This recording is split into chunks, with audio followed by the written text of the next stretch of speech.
Hej! Jag har glasögon på mig och jag är osminkad idag för att jag kände för det. Det är inget statement när tjejer inte sminkar sig. Det är liksom inte...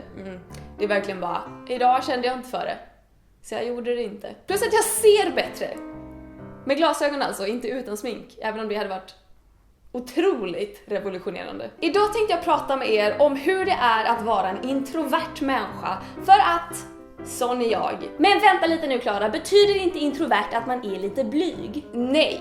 Men Klara, du hatar väl inte människor? Nej! Fast inte alla människor! Jo, alla människor. Jag hatar alla enskilda individer, inklusive dig. Okej, vi tar det här från början. Antingen så kan man vara introvert, som jag är, eller extrovert. Eller så kan man vara någonstans däremellan, och då kallas det för att vara ambivert. Och nu är jag verkligen inte någon expert på det här ämnet. Ni får inte ta allting jag säger i den här videon för det var hugget i sten, 100% blodsanning. Det här är liksom vad jag har hittat på internet när jag har googlat och undrat vad det är för fel på mig. Men om vi ska göra det här lite begripligt. Om du är extrovert så betyder det att du får energi av att umgås med andra människor i sociala sammanhang och du blir typ trött och rastlös av att vara själv. Medan om du är introvert, som jag är, så är du totala motsatsen. Du ger energi i sociala sammanhang och det gör dig trött och därför måste du tanka energi genom att vara själv. Vilket, alltså ska vi vara krassa, att vara introvert det är ingen jättesexig egenskap.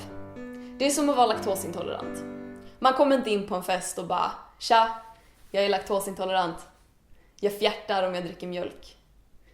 Ska vi dansa eller? Däremot har jag upplevt som en introvert person att det finns fett mycket fördomar om vad det egentligen betyder att vara introvert. Så därför tänkte jag reda ut det. Att vara introvert betyder inte att man är blyg, antisocial, awkward, rädd, deprimerad eller pessimist. I nya sammanhang kan jag vara ganska blyg och jag undrar om den här blygheten beror på att jag är introvert. Men det betyder inte samma sak. Att vara introvert är inte lika med att vara blyg och antisocial. Man kan vara världens mest sociala människa och ändå vara introvert. Let's referera till mig själv och ta ett exempel. Säg att jag ska träffa den här personen på lördag klockan 13.00 och sen ska jag träffa den här personen på lördag klockan 16.00. Då kommer jag most probably vilja och behöva vara ensam hemma själv hela lördag kväll för att jag är fucking utmattad. Jag måste liksom boka in tid för att vara med mig själv för att palla med andra människor. Man skulle kunna säga att andra människor gör mig trött.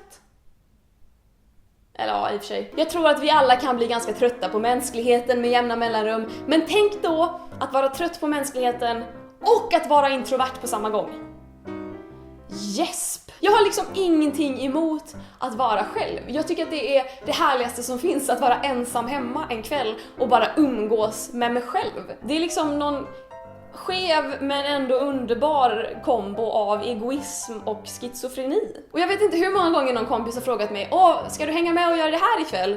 Och man bara, gud vad kul, tyvärr en annan gång, jag har planer. Vad synd, men vad ska du göra? Ja, kul att du frågar. Jag ska faktiskt klappa min katt. Ja. Det är liksom så himla ofta som någon bara, men ska du med ut? Och man bara, nej, det finns människor där. Men så tänkte jag att det finns ju två sidor av allt. Det finns ju någonting bra och någonting dåligt med allting. Så här är vad som är bra och vad som är dåligt med att vara introvert. Det som faktiskt är bra med att vara introvert är att jag känner mig väldigt självständig. Jag trivs med mig själv, jag vet att jag får saker gjort om jag är med mig själv. Jag vet att jag måste liksom avsätta dagar då jag inte träffar någon för att jag blir liksom trött på er. Alltså inte er personligen, det är inte fel. Det är inget fel på er, det är inte ni. Det är jag. Jag har liksom stenkoll på hur jag ska göra för att min kropp ska må bra. Och jag har stenkoll på alla mina kompisar. Om jag har hängt med någon kompis lite för lång tid, när jag börjar bli trött och inte pallar prata mer, då får de prata. Och då lyssnar jag.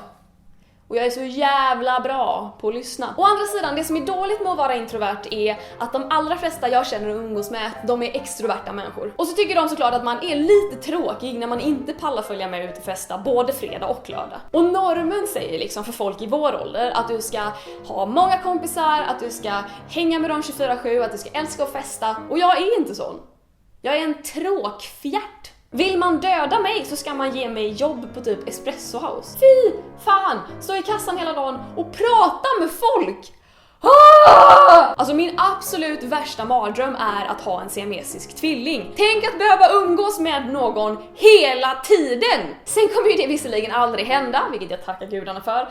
Men tänk om. Ja, det här var lite tankar om hur det är att vara en introvert person. Ni får jättegärna skriva en kommentar om ni känner igen er i det jag pratar om ni också är introverta, eller om ni är totala motsatsen och inte alls fattar vad det är jag tjötar om just nu. Eller om ni är det här härliga mellantinget, ambivert.